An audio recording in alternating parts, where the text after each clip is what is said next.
Bonjour tout le monde. Eh bien, comme ce matin ça n'a pas très bien fonctionné et après avoir discuté avec différents professeurs, élèves, je me suis rendu compte qu'a priori la classe virtuelle avec le CNED fonctionne très bien, sauf de 11 heures à midi. Que d'autre part, apparemment, il y a un certain nombre d'élèves qui trouvent que la charge de travail est trop élevée et je veux bien croire, hein, parce que je suis pas sûre que tous on ait une idée bien précise de la charge de travail qui s'accumule pour vous chaque jour. J'ai donc décidé de vous proposer une nouvelle organisation allégée.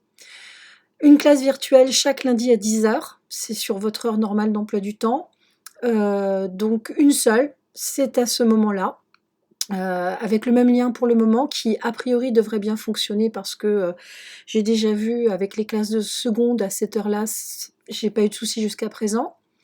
Chaque lundi, chaque jeudi, je vous remets une vidéo commentée comme celle-ci sur le chapitre qui est en cours, avec un travail à faire et qui est à remettre chaque lundi. Et on va essayer de ne pas déroger à cela en espérant que ça fonctionne pour les semaines à venir. J'espère pas trop de semaines, hein, bien sûr. Donc nous en étions au chapitre 6, qu'est-ce que la monnaie et comment est-elle créée? Et donc normalement cette partie-là, vous en avez lu la correction.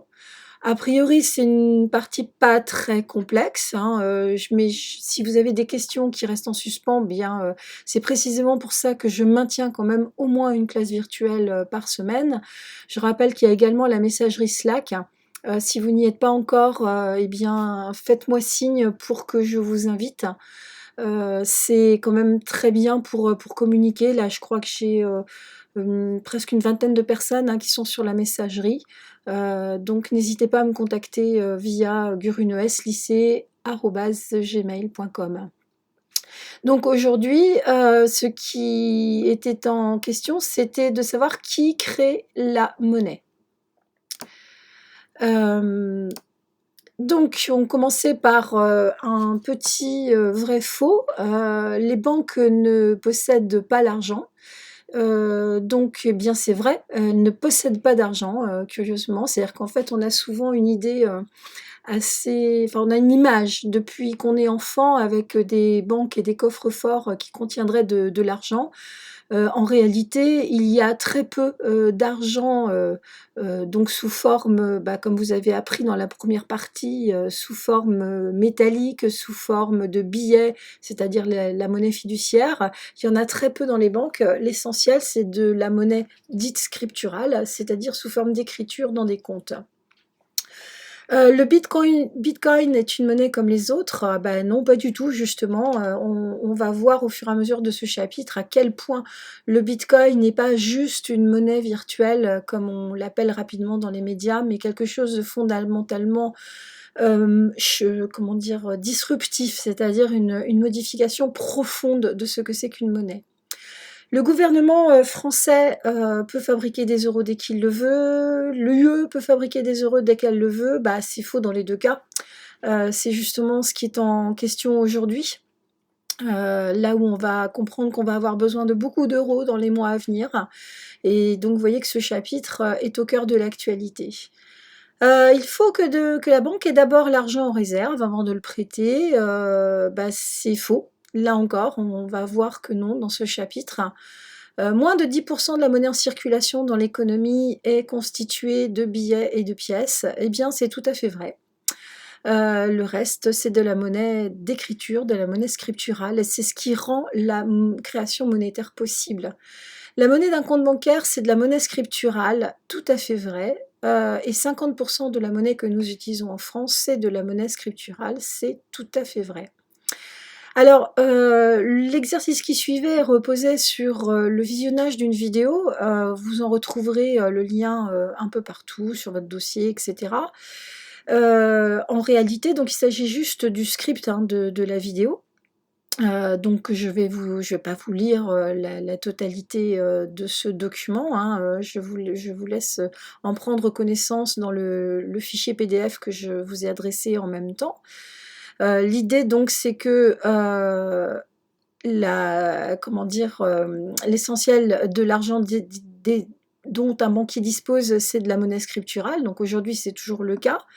Quand un banquier accorde un crédit, il crée de la monnaie qu'il n'a pas, grâce à une simple écriture.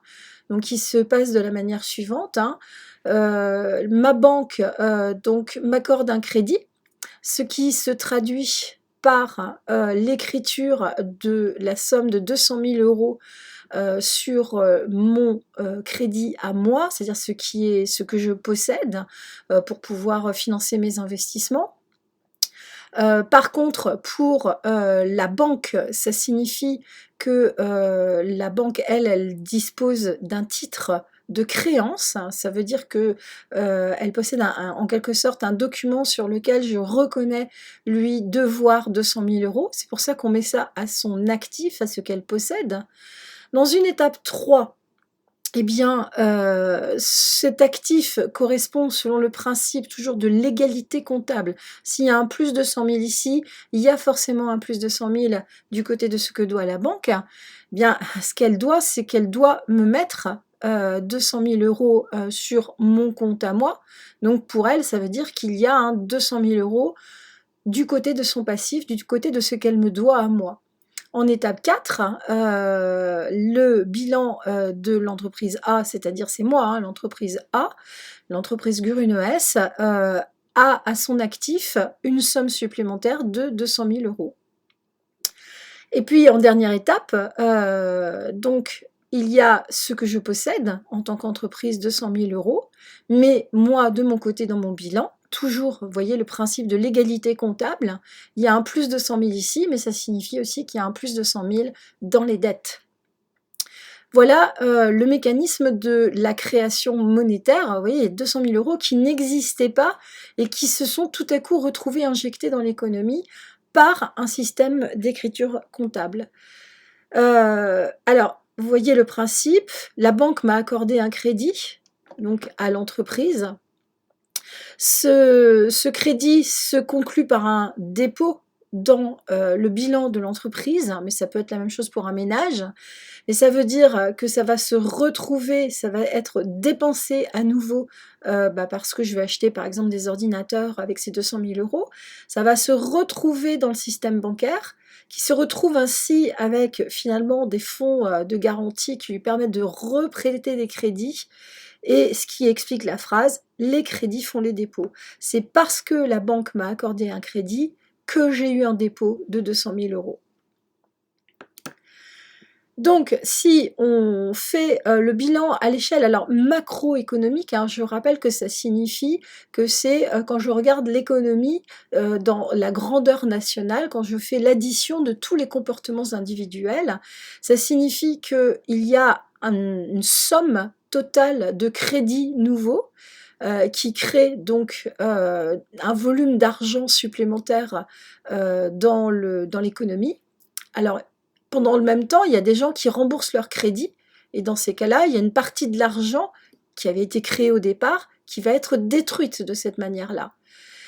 Quand il y a plus de crédits accordés que de crédits remboursés, alors on augmente la quantité de monnaie dans l'économie. Ce qui signifie d'autre part qu'on va avoir plus d'argent à dépenser. Ça va probablement être ce que les gouvernements ils ont déjà commencé à le faire, déjà au niveau de la zone euro. C'est ce qu'ils essayent de faire pour que les gens puissent dépenser davantage d'argent dans les semaines à venir. Par contre, quand il y a autant de crédits accordés que de crédits remboursés, on est dans une stabilité de la masse monétaire. C'est ce que la zone euro a fait depuis la création de l'euro, en essayant justement de garantir cette stabilité. Par contre, on peut être dans une situation où les flux entrants, c'est-à-dire les nouveaux crédits, sont très inférieurs aux crédits qui sont remboursés. Et là, on a une diminution de la masse monétaire. C'est probablement la situation dans laquelle on est en train d'entrer, puisque les gens aujourd'hui ne sont pas vraiment en train de demander des crédits. Par contre, ils continuent à en rembourser. Et le problème d'une réduction de la masse monétaire, c'est que ça veut dire qu'on a moins de pouvoir d'achat, qu'on va pouvoir moins dépenser, moins consommer, moins investir. Les entreprises pourront encore moins produire, encore moins embaucher. elle risque de faire faillite, c'est un risque de déflation et c'est le risque que nous avons là dans les semaines à venir. Là, pour la suite, c'est justement en texte finalement le résumé de ce que je viens de dire, donc je vous laisserai prendre le temps de vous mettre en pause et de lire ce résumé. Donc, si on résume, la création monétaire, c'est bien l'écriture de nouvelles sommes d'argent sur des comptes. Le crédit, ah pardon, décidément, excusez-moi, le crédit conduit à une création de monnaie. BNP Paribas, c'est une banque de second rang, ce n'est pas une banque centrale. La monnaie donc est créée par les banques de second rang essentiellement. Le crédit entraîne de nouvelles sommes d'argent sur des comptes. En ce sens, les crédits font les dépôts. C'est l'argent créé par les crédits qui circulent dans l'économie sur différents comptes en banque. De la même manière, le remboursement d'un crédit conduit à la diminution de la quantité de monnaie en circulation et c'est la banque centrale qui encadre cette production de monnaie. Voilà, c'est fini pour aujourd'hui. Donc, votre travail pour lundi prochain, lundi 30 mars, vous devez finir de compléter la partie 3 du chapitre 6. Et pour le 6 avril, donc pas lundi dans 4 jours, mais lundi de la semaine d'après, vous devez réaliser l'une des 3 activités à la fin du chapitre 6. Voilà, normalement vous avez ça dans votre PDF du chapitre 6. Si ce n'est pas le cas, je vais vous les mettre en plus dans vos documents partagés. Voilà, eh bien c'est fini et rendez-vous donc de toute façon, prochaine classe virtuelle avec le même lien, on voit si ça fonctionne, lundi 30 mars à 10 h. Au revoir.